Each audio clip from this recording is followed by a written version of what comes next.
Sheekh Cali Warsame oo ka mid ah culimada waaweyn ee gobolka Togdheer ayaa si adag uga hadlay xiisada colaadeed ee ka taagan deegaanka Tukaraq ee u dhaxaysa Soomaaliland iyo Puntland ayaa sheegay in nafta qof Islaam ahi ay mudan tahay isla markaana uu dhiig Islaam ah loo daadiyo si fudud.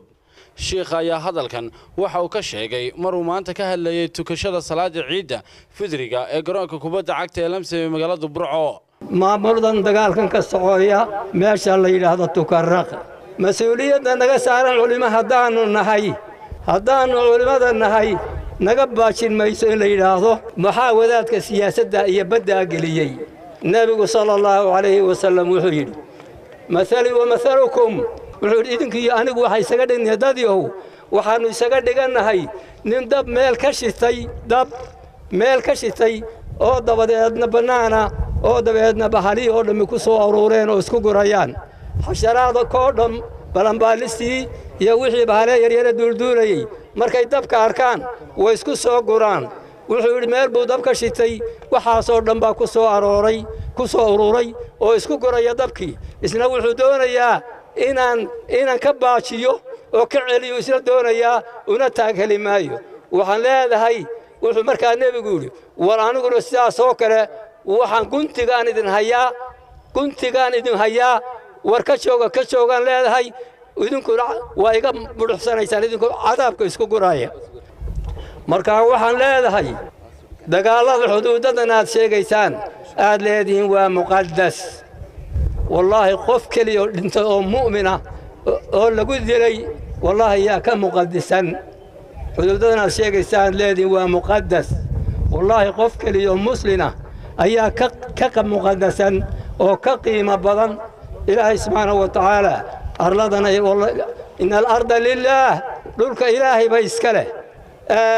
مسلمين تنادل مكان لها إلهينا وحبا وما قيبين وحدلوا وقيبين يمشيروا قالوا وحلو قيبين ده حق من نقونيس هدي قال حولها كقول دحرو ميات كوكان عيسى قال بايدين قيبين مياه قال كو وحوي وحبايدين ما قيبين لما قالوا يستهي هذين ويسدلايي تبعنا واحد وردنا أنت قاضنا أنت أحسن قاضنا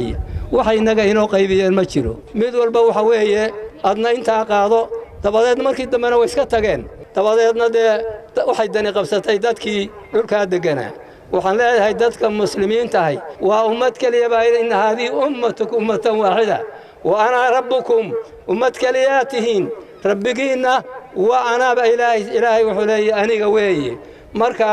qofku degan ilaahi subhanahu wa ta'ala beelbeela kamida إلهي واكو أبوركا دولك قيب كمدا واكو أبوركا لكن ما كان يسو أبورست إلهي بيل معينة ميل دقانا وكو أبوره ما كان يكرتو إنو يراهدو وحويان وعدتك كلاوان كلاله عيد كلام ما إيمان كرو إنو يراهدو حق يالان مايو ننكو حق يالان كرا ميشا ودقان كاو شوغو وحويان انت دولد وقويسو انت وشرتو ليهي halka intaas aad adigu leedahay ama wax ka dhiso ama waxa ka samayso intaas un bay dadka kale u kaleeyahay qofka muslimka ah inta kale dhan dadka muslimiinta way u simayeen shawr ma burinayo la sameeyay dulmi la sameeyay iyo diinta laga leexday oo lagu dhaqmi waaday ma xalaalaynayso wax muslimiinta ka dhaxeeya oo ay maxaan walaal ku yihiin qofku meeshuu doono uu ka degi karo waxa weeyaan uma xalaalaynayso ama hal la diido ama yaan la qaadan marka waxaan leedahay hal la joojiyo dagaalada hal la joojiyo shariicada ilaahay lagu joojiyo ilaahay subhanahu wa ta'ala ilaahay wuxuu min daa'ifatan min yuqtatalu fa aslihu baynahuma ilaahay heshiisiyo yiri ilaahay baa idin heshiisiyay oo idin amray inaad heshiisaan laakiin waxaad sugaysaan in gaaradu tiraado haystaaya quraanka ku joogsan maysaan kitaabka ilaahay iyo culimadu waxay leedahay midna isku taagay maysaane wargaaladaad sugaysaan inay tiraado istaayo ay amar siiyaan marka hooy ilaahay diintiisa u hogaansada culimada maqla shariicada ilaahay qaata ummadaana dhibta ka daaya dadka aad kala xanibteen dadka aad kala xanisu socon kari waaday oo danahooda isku wada xidhan yihiin ma ka qaada waxa weeyaan waxaan ba ka qaada colaadan iyo waxaan lagu abuuray ilaahayna waxaan baryayaa ilaahay subhanahu wa ta'ala inuu muslimiinta tawfiiqda siiyo maamuladana ilaahay subhanahu wa ta'ala inuu xaqa garansiiyo. waa Cabdirasaaq Koronto telefishinka caalamiga ee SAB magaalada Burco.